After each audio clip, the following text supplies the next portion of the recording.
नमस्कार। YouTube channel में आप लोगों को बहुत बहुत स्वागत। मैं रामनरेश दुबे आज आप लोगों को एलियंस के बारे में कुछ जानकारी देना चाहता हूं।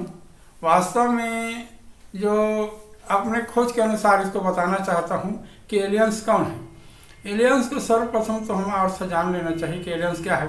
एलियंस का अर्थ होता है हमारे आसपास उपस्थिति करना, ऐसा है। जो एलियंस आते हैं कहाँ से आते हैं, कैसे आते हैं और इनका निवास स्थान कहाँ है, ये इसीलिए इनको बोला गया है कि हमारे आसपास उपस्थित नहीं रहते। वास्तव में एलियंस हमारे धरती में आते हैं। आज से 20 वर्ष पहले भी हमारे बुजुर्ग लोग जो देखे हैं, जो 80 साल के बूढ़े हैं वो देखे हैं, उनके माता पिता भी देखे हैं कि आकाश में एक दिव्य विमान से आते हैं और अपने बातों में मशगूल रहते हैं और अपना ये डेरा कहाँ देते हैं, अरण्य खंडहर गुफाओं में जंगलों में उतरते हैं और अपना शोध और खोज करते हैं। लेकिन वास्तव में वैज्ञानिक होते हैं। इनको हमारे प्राणी शास्त्री डार्विन का नाम आप जानते होंगे, तो डार्विन ने इनको विलियंट कहा है। विलियंट का अर्थ होता है साहसी, पराक्रमी, बुद्धिमान, ज्ञानी, और इनको विलियंट नाम दिया है उन्होंने। तो उन्होंने एक बार शोध खोज कर रहे थे प्राणी शास्त्री थे जंगल में, तो एक दिव्य विमान से इन एलियन को देखा और ऐसे जगह में अपने विमान को उतारे कि वहाँ पहुँचना बहुत दुर्गम था। लेकिन उन्होंने किसी भी तरह से कई महीनों बाद उस स्थान पर जंगल में पहुँच गए। तो वहाँ एक दिव्य लिपि में अपने लिखे थे, अपने यान का चित्र दिए थे, एक दिव्य लिपि में कुछ लिखे थे पत्थरों पर, और जो उसको उतारे थे उनके यान का उसका भी निशान था, वो देखे और उन्होंने विचार किया कि कौन है, लेकिन उनको वो विलियंट नाम दिया। लेकिन अपने खोजों के अनुसार आपको बताना चाहूँगा एलियन क्या है। जैसे लोग कहते हैं, वैज्ञानिक लोग भी कहते हैं कि एलियन से हमारा बातचीत हुआ है, ओके हुआ है, हमारे धरती के लोग अंतरिक्ष में एलियन से मिल चुके हैं, ये मात्र कथा है। वास्तव में ये वैज्ञानिक हैं, अंतरिक्ष में रहने वाले। देखिए हमारा शरीर 5 तत्वों से बना होता है मिट्टी, जल, हवा और अग्नि और आकाश। तो ये इन तत्वों से हमारा शरीर कितना सुंदर है, ऐसे ही दिखता है। लेकिन एलियनों का शरीर मात्र अग्नि और अंतरिक्ष से बना होता है, इसलिए उनका स्वरूप जैसे आप लोग देखेंगे चित्र में या वीडियो में, वैसे ही उनका स्वरूप होता है। तो एलियन एक वैज्ञानिक है।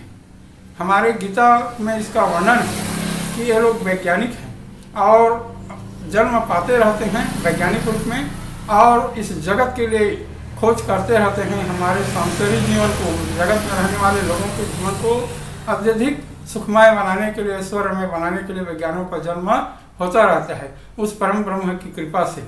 और ये लोग फिर जैसे हमारा शरीर हम प्राण त्यागते हैं तो हमारा शरीर सूक्ष्म हो जाता है, अणु और परमाणु से भी छोटा। तो हमारे साथ सिर्फ हमारे किए हुए जो संस्कार हैं, अपने जो संस्कार पाते हैं इस संसार में आकर ज्ञान प्राप्त करते हैं, विभिन्न संस्कार प्राप्त करते हैं, उन संस्कारों के साथ हम जो है चले जाते हैं अन्य लोक में, जिसे माने स्वर्ग कहा गया है।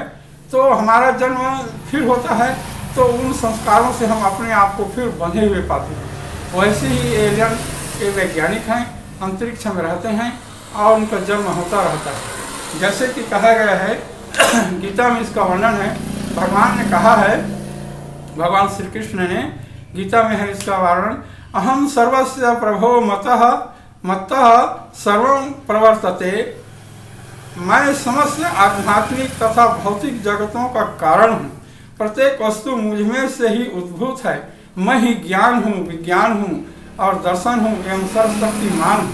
अर्थात मैं इस जगत के लिए अपने आप को करोड़ों खंडों में विभक्त करता हूँ और उन करोड़ों खंडों को मैं फिर पुनः अपने आप में संचित करता हूँ इस जगत के लिए।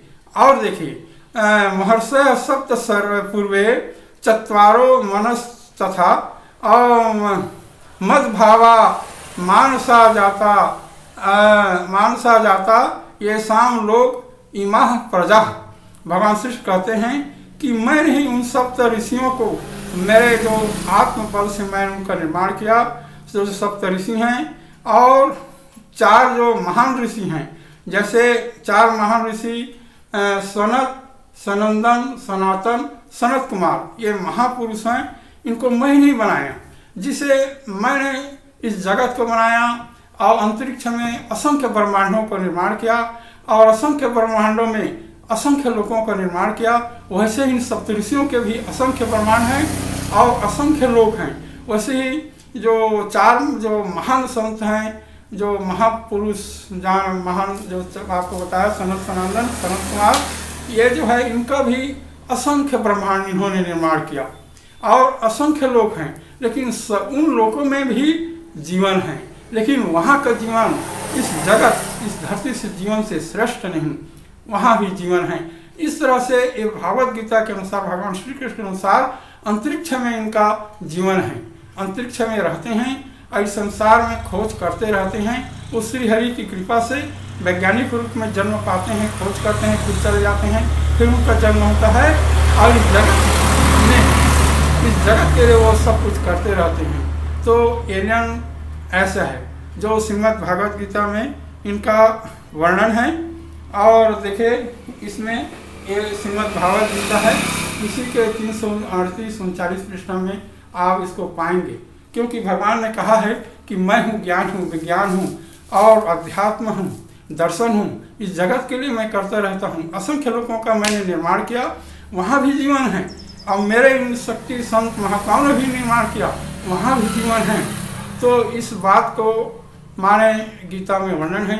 वास्तव में ये जगत के लिए, इस संसार के लिए उस श्री हरि की कृपा से अंतरिक्ष में उनका निवास है, वो आते हैं।